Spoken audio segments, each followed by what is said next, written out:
আরে শালা দুনিয়া রে, ভাইটি ভাইটি এ মেনে নেওয়া যায়? তুই শালা যদি আমার ভাই না হতিস তোরা যেন পুরো ছেড়ে ফেলছিলাম।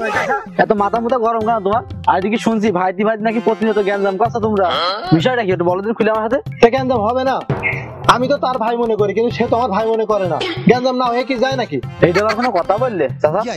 ভাইটি ভাই পরিচয় দেবে না, এটা কিরম কি কথা বলো দিন। এইটাই কথা, কেননা সে তো আমার ভাই বলে মনে করে না। কি কারণে তুমি সেটা তো জানো না। সে এই যে মাঠে আমাদের বিভিন্ন জায়গায় জমি সম্পত্তি আছে, সে বিভিন্ন জায়গায় জমিগুলো বেছে বেছে ভালো জমিগুলোই নিয়েছে। সে একবারের জন্য বলে না যে ভাই অমুক জমিটা একটু খারাপ আছে, ওই জমিটা আমি নিবারে, তুমি ওই ভালো জমিটা নাও। এরকম কথা তো কয় না। বেছে বেছে খারাপ জমিগুলো আমার দিলে না, আমি কোনো কিছু মনে করিনি। সে আমার খারাপ জমি দিতেই পারে। বাপটা মরে যাওয়ার পরে ছোটবেলার থেকে তার আস্তে আস্তে করে বড় করলাম আমি। আমি কি এখন ওর উপরে জোর দিয়ে একটা কথা বলতে পারি?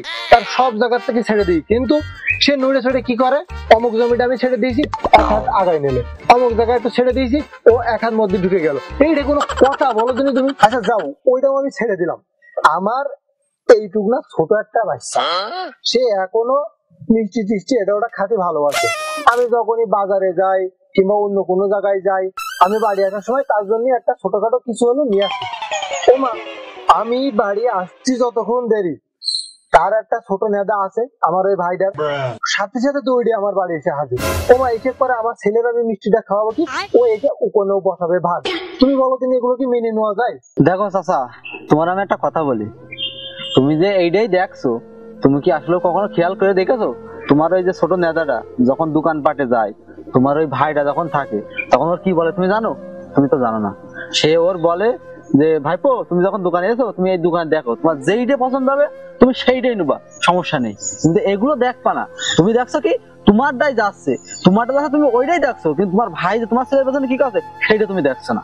চাচা, তুমি যে বললে না আইল ঠেলার কথা, তুমি তো আইল ঠেলার কথা বলছো, সব জায়গায় জমিতে আমি মোটামুটি চিনি নাকি? চিনি না এমন তো কোনো কথা না। ওই যে ওই মাঠের ওই জমিতে সবচেয়ে উঁচু জমি, যেখানে যে আবাদি করো না কেন সব আবাদি ভালো হয়, সম্ভবত বেশিরভাগ টলাবাদি করো।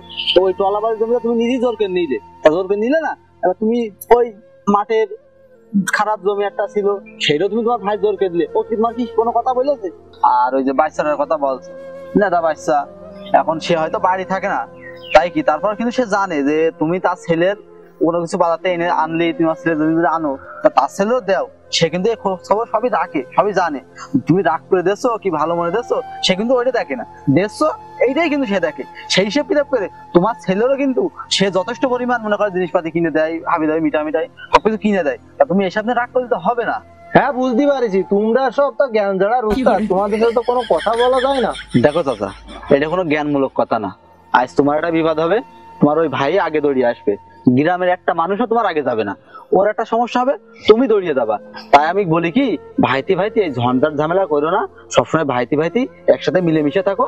গ্রামের কোনো মানুষ তোমাদের মনে কোনো ঝামেলা করতে পারবে না। তুমি একটা জিনিস চিন্তা করে দেখো, ওই যে একটা পাটকাঠি এভাবে হাতে নিয়ে ভাঙবা, দেখবা খুব সহজে ভেঙে যাচ্ছে, কিন্তু যখন 4-5টা পাটকাঠি একসাথে হাতে নিয়ে ভাঙতে যাবা, সহজে ভাঙতে পারবে না। তা বিষয়টা হচ্ছে এই, যখন তোমরা দুই ভাই একসাথে থাকবা, গ্রামের কোনো মানুষ তোমার ক্ষতি করতে পারবে না, কিন্তু যখনই আলাদা থাকবা তখন কিন্তু যে কেউ এসে তোমার দোষর মারবে বা ইয়ে করবে, তোমার যে কোনো ক্ষতি করতে পারবে। ঠিক আছে? তাই আমি একটা কথা বলি কি, শোনো, ভাইতি ভাইতি দ্বন্দ্ব ফাসাদ করো না, দুই ভাই একসাথে মিলেমিশে থাকো, দেখবা অনেক শান্তিতে থাকতে পারবা, কেউ তোমার ক্ষতি করতে পারবে না। যাক, তোমার অনেক ধন্যবাদ ভাই, তুমি আমার চোখ খুলে দিয়েছো, এত সুন্দর সুন্দর কথা আমার বলেছো, যা আসলেই সত্যি কথা, বুঝেছো? তা আমি আজকে বাড়ি যে আমার ভাইয়ের সাথে আমি সুন্দর করে কথা বলবানে, বলে আমরা মীমাংসা করে নেবানে। তোমার অনেক ধন্যবাদ, তুমি আমার অনেক বড় একটা উপকার করলে। ঠিক আছে, যাও যাও যাও, আমি যাও যাও।